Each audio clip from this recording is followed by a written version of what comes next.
I'm Dr. Gina, and this is Smart Life. And today we're talking about how government regulation is killing the entrepreneurial spirit.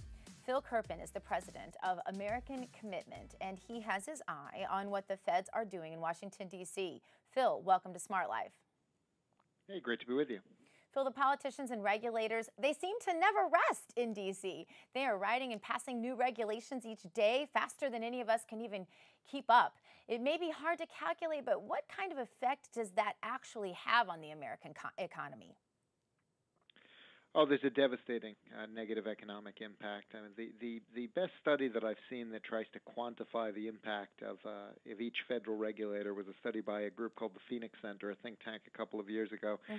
They found that the average federal regulator, bureaucrat, employee at a regulatory agency destroys an average of 98 private sector jobs a year. So, they're pretty busy. They're pretty busy putting rules and regulations and shutting people down, and you can't do this and you can't do that. And it has a tremendous negative impact on the economy. We know that Obamacare regulations are causing people to either quit working or stop looking for jobs. A lot of unintended consequences going on here with government regulation. What exactly will the impact of Obamacare be, and what other policies of recent are going to have impact on all of this? Well, the Obamacare regulations are over 20,000 pages now, and there's still a lot of major rules yet to be written, including the rules on the employer mandate, which were delayed a year, and those final rules are expected anytime this month.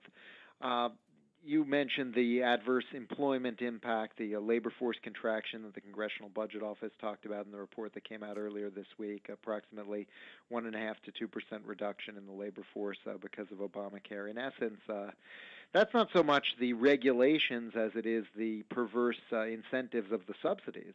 The federal government is basically telling people if you stop working full time, we'll give you taxpayer-funded health insurance. And so we're basically paying people to work less at taxpayer expense. So that's a pretty perverse impact, and of course that's been all over the headlines this week.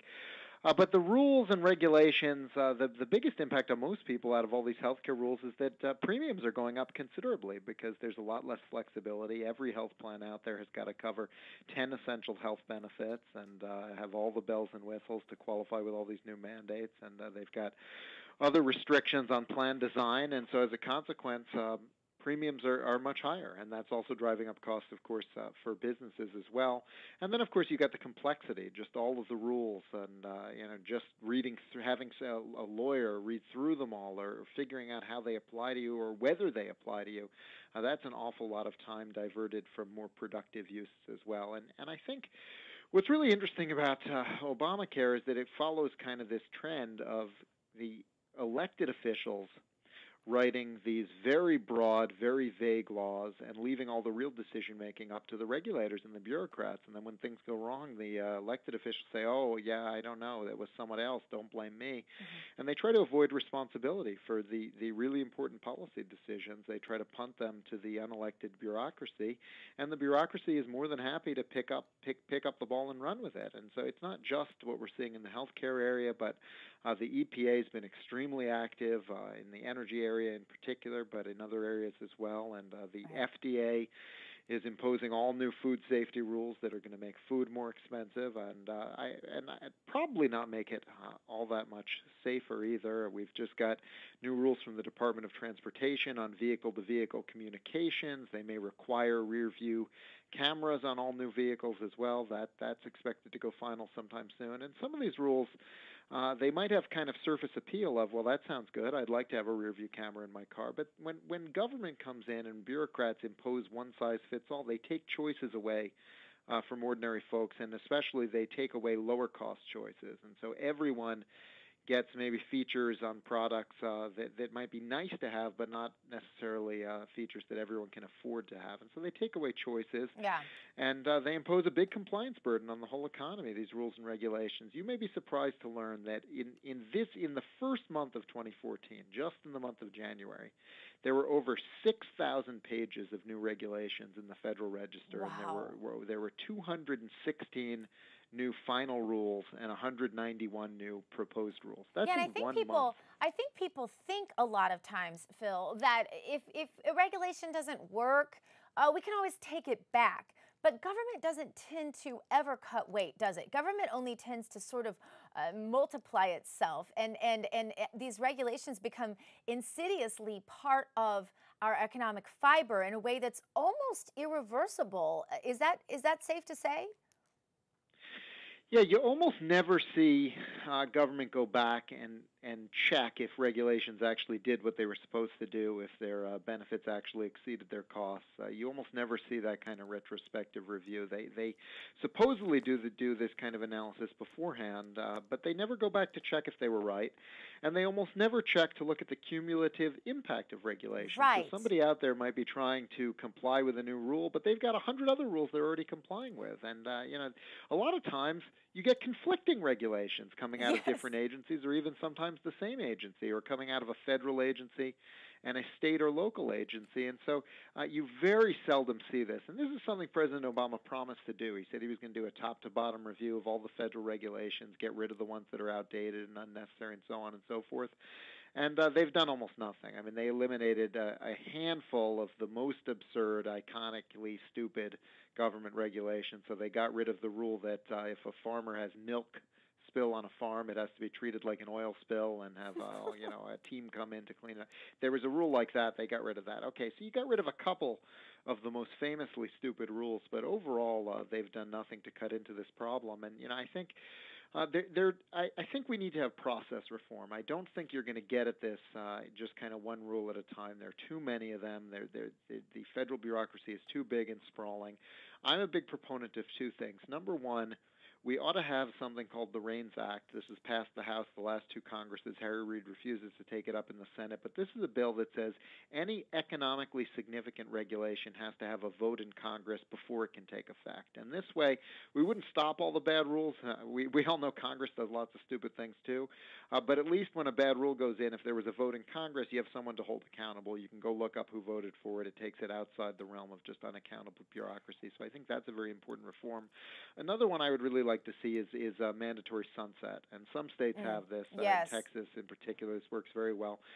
Every one of these agencies and all the rules and regulations they come up with should automatically sunset every 7 or 10 years, whatever time frame you want to put on it, and they should have to go up and argue for why what they've done is worthwhile, how it helps people. And Phil, I have to stop because I agree with you, but I can honestly not see even this Congress, even GOP leadership who purports to want to fight bureaucracy and anything anti-free market, but they really don't. And so I honestly, I can't see that passing with the elite in D.C. right now. What really needs to happen from a top-down perspective for any of the good things you're talking about to take place? Well, I think we've got to attach some shame to the politicians in both parties who found it convenient to kind of avoid doing their jobs and making the hard decisions and leave it all up to the bureaucrats and the regulators. And we've got to start telling by election time, we've got to start telling elected officials, look, I don't get to vote on the EPA, I don't get to vote on HHS, I don't get to vote on IRS. But every time one of these rules comes down and it affects me and it affects the economy and it affects our state, I'm going to hold accountable the only person I can hold accountable, and that's you. And until you start doing the job of reining these guys in and stopping them and standing up for me, I'm going to have to replace you with somebody who's willing to do that. Because until we attach political consequence to the people that we do elect, they're not going to do anything about all these people who are imposing regulations who are unelected. And so really we can only pressure the people who are accountable to us and demand that they do better and do the job they're supposed to do. The Constitution says all legislative power is vested in Congress. It doesn't say it's vested in the IRS and the HHS and the FDA and every other alphabet soup agency, right? Including the ones you never heard of. Exactly. What's the good news? Is there any good news about 1 minute remaining? Not a whole lot, unfortunately, except, we do, I will say this, the one voice we have in the regulatory process is all of these agencies are required as a matter of law to take comments from the public and to address those comments in their rulemaking. And, they Some of them do it better than others, but it is really important when there are rules moving forward that you care about to comment on them.